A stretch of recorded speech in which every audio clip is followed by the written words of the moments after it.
साथियों नमस्कार, मैं अजय पांडे आज फिर से आप सबका बहुत बहुत स्वागत करता हूं आपके अपने YouTube channel A to Z stories में। दोस्तों, मौन की महिमा क्या है? मौन मतलब चुप रहना, ध्यान से सुनना किसी चीज को, बोलना कम सुनना ज्यादा। मौन की महिमा अपरंपार है। कई बार जो संदेश मौन के माध्यम से दिया जाता है उसकी तुलना शब्दों से नहीं की जा सकती है। कठिन पलों में आदमी शब्दों या वार्तालाप में उलझ कर रह जाता है कई बार, और भ्रम की स्थिति उभर कर सामने आ जाती है। इसीलिए नपे तुले कम से कम शब्दों में बात की महत्ता प्रतिदिन की गई है। मौन इसमें से एक अगला कदम है, और ये कदम आगे है बशर्ते आप स्वयं में संदेश की काबिलियत का विकास व्यक्तित्व में भर सके। गांधी जी तो सप्ताह में एक बार पूरे दिन मौन का व्रत रखते थे। एक बार एक किसान की कीमती घड़ी भूसे के एक गहरे जगह में खो गई। जहां भूसे का एक बहुत विशाल ढेरा लगा था वहीं पे खो गई। उस घड़ी का उसके लिए भावनात्मक मूल्य बहुत ज्यादा था। उसने खूब खोजा, यहाँ तक कि मैदान में खेल रहे बच्चों को इनाम शर्त पर ढूंढवाकर भी उसे खोज नहीं पाया। उल्टे भूसा सब और फैल गया। अंत जब थक हार कर किसान बैठने ही वाला था कि एक छोटा सा बालक उपस्थित हुआ और मदद की पेशकश की।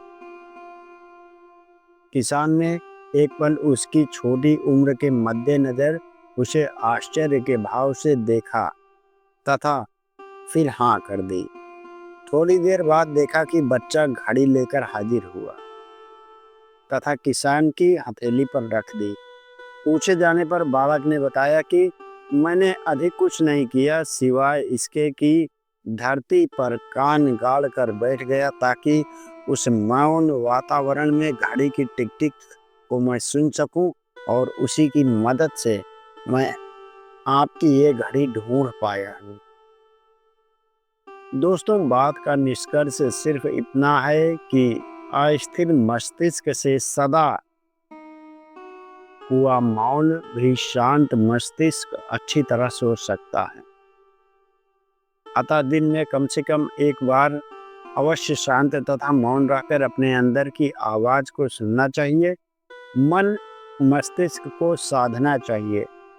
यहीं से आपको जीवन को साधने का मंत्र प्राप्त होगा। क्या जरूरी है जुआ बात करे, होंठ हिले, खामोशी देती है पैगाम, तुम्हें क्या मालूम। दोस्तों, मौन की महिमा अपरंपार है। वीडियो को आगे बढ़ाते हैं और अच्छा जीवन बिताने के लिए हमें क्या करना चाहिए। दोस्तों, आज हम आपके लिए ले आए हैं ये 6 बहुत ही रोचक टिप्स जो हमें अच्छा जीवन जीने के लिए प्रेरित करते हैं। चलिए आइए देखते हैं ये 6 काम कौन से हैं। एक अच्छा और महान जीवन क्या है? ये अच्छी तरह जिए गए दिनों की श्रृंखला ही तो है। सरल अर्थों में कहें तो अगर हर दिन अच्छी तरह जिएंगे तब जीवन खुद ब खुद अच्छा होगा। आज बेहतर करने पर एकाग्र हूँ तो पूरा जीवन अच्छा होगा। इसके लिए ये 6 तरीके दिए गए हैं। आइए जानते हैं ये तरीके कौन से हैं। पहला है दोस्तों, अपने दिन की शुरुआत 10 ऐसी चीजें लिख कर करें जिनके लिए आपको अपने जीवन में कृतज्ञ होना है।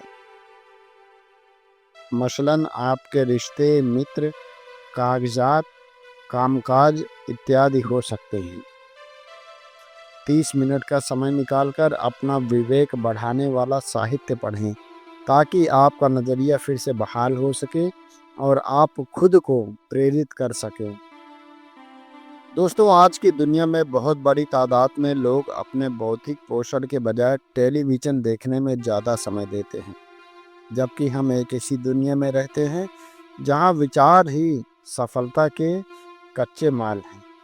सबसे सफल तथा संतुष्ट व्यक्ति वो है जो सर्वोत्तम विचार सोचते हैं।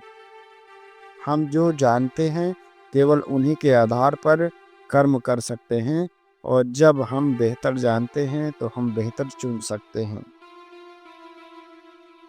5 मिनट का वक्त लेकर अपने दिल की योजना बनाएं और उसके अनुसार दिन का बाकी वक्त बिताएं। इसके अलावा 3 ऐसे छोटे लक्ष्य तय करें जिन्हें आप इस दिन हर हाल में हासिल करेंगे। दोस्तों, ऐसा भोजन करें जो कि कोई एथलीट्स अपने जीवन की सबसे अहम स्पर्धा की तैयारी करने के लिए लेगा। अच्छा भोजन अपनी आदत में शुमार करें। पर्याप्त मात्रा में पानी पिएं ताकि आप अपनी सबसे बेहतर शारीरिक स्थिति में बने रहें। दिन के आखिर में अपने दिन के बारे में लिखें। चिंतन करें कि आपने दिन कैसा बिताया। अपने कार्यों का मूल्यांकन करें और उन क्षेत्रों की पहचान करें जिन्हें आपको आगे और बेहतर करना है। अपने दिन को जीत के भाव के साथ खत्म करें। ये छोटी छोटी चीज़ें, जैसे जिन बातों पर आप कायम रहें या वादे निभाएं, सच बोलें, व्यायाम करें, आनंद उठाएं, और जो सबक आपने आज सीखा अथवा अंतर्दृष्टि पाई है उसके बारे में विस्तार से हमें ज़रूर लिखना चाहिए। दोस्तों, हमें सफलता के लिए कल से आज थोड़ा और बेहतर करना पड़ेगा। एक बार मुझसे किसी ने कहा था कि मैं कभी नहीं बोलता कि यदि तुमने कुछ पाने की भूख है तो तुम कभी संतोषी नहीं हो सकते। इसीलिए मैं हमेशा अपने अंदर किसी न किसी तरह की भूख बनाए रखता हूँ। यह भूख मुझे मनचाही चीज़ों को पाने के लिए प्रेरित करती है। सफलता रातों रात नहीं मिलती है, ये बात तो सत्य है। यह तब मिलती है जब आप कल की तुलना में आज थोड़ा बेहतर करते हैं। यह थोड़ा थोड़ा जुड़कर ही सफलता के रूप में सामने आता है। बॉडी बिल्डिंग के मामले में 2 व्यक्ति मेरे आदर्श रहे हैं, सिल्वेस्टर स्टेलोन और अर्नोल्ड श्वार्ज़नेगर। मैंने सोचा मैं भी इनकी तरह बॉडी बना सकता हूँ। इसके लिए मैंने काम करना शुरू किया, लेकिन मद्देनज़र बात यह है कि बॉडी बिल्डिंग में मैंने अपनी अलग पहचान बनाई। कहने का मतलब है कि बोलने से ज़्यादा आपका काम आपकी पहचान होना चाहिए। बड़े लक्ष्य बनाने से कभी नहीं डरना चाहिए। मेहनत कभी भी बेकार नहीं जाती है दोस्तों। यदि आज हम वो काम करते हैं जो दूसरे नहीं करेंगे, तो कल हम वो काम कर लेंगे जो वो कभी नहीं कर सकते हैं। यदि आप वास्तव में कुछ करना चाहते हैं तो आप कोई ना कोई रास्ता खोज ही लेंगे। लेकिन यदि आप नहीं करना चाहते तो इसके लिए कई बहाने ढूंढ लेंगे। विश्वास कीजिए, आप जो भी पाना चाहते हैं उसे पा सकते हैं। बस ज़रूरत इस बात की है कि हाथ आए अवसर को अपना 100% दिए बिना मत जाने दो। उस अवसर को बुलाने के लिए खुद को पूरी ताकत लगा के उसमें झोंक देना चाहिए। दोस्तों, कहीं ना कहीं हमारा जो मेहनत है वो हमें अपने फिनिशिंग लाइन तक पहुंचाता है। कहने का मतलब, टैलेंट नहीं, मेहनत ही आपको फिनिशिंग लाइन तक पहुंचाएगी। अपनी ज़िंदगी के खराब निर्णयों के बारे में सोचें। उस दौरान दिमाग के बजाय आपके इमोशन प्रबल रहे होंगे। आपका मन कहता है बिस्तर पर पड़े रहें, दिमाग कहता है उठ जाएं।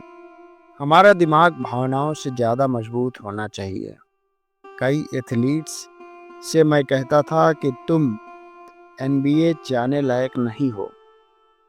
किसी से सच कहने का सबसे अच्छा समय कौन सा होता है? मेरा मानना है कि सच हमेशा कहा जा सकता है। ये सच और ज़्यादा काम करने के लिए प्रेरित करता है। लेकिन ये है कि हम भावनाओं में बह जाते हैं। जब मैं अपने एथलीट से बात करता हूँ, तो उनसे कहता हूँ कि जीत को सिर्फ एक शब्द में बताएं, और उनमें से अधिकांश खुशी, संतुष्टि जैसे शब्द इस्तेमाल करते हैं। लगातार जीतने वाले एथलीट्स इसे मुश्किल, कठोर, बुरे जैसे शब्दों से परिभाषित करते हैं। और फिर आते हैं कोबे ब्रायंट जैसे महान एथलीट्स, जो कहते हैं कि जीत ही सब कुछ है। सफलता महज प्रतिभा पर नहीं रह सकती है। टैलेंट होगा तो आप शुरुआत तो कर सकते हैं, पर ये आपको फिनिशिंग लाइन तक नहीं पहुंचाएगा। दुनिया में प्रतिभावान लोग ऐसे भरे पड़े हैं कि क्या बताया जाए, लेकिन जरूरी नहीं कि वे सफल हों। सफल होने के लिए काम से जुड़ी नैतिकता विकसित करनी होगी। कड़ा परिश्रम और आपके प्रयास 99% मामलों में टैलेंट को पीछे छोड़ देंगे। तो दोस्तों, आज के वीडियो में बस इतना ही। हम मिलेंगे एक नई वीडियो में एक नई रोचक जानकारी के साथ। तब तक के लिए मित्रों, नमस्कार, प्रणाम, जय हिंद।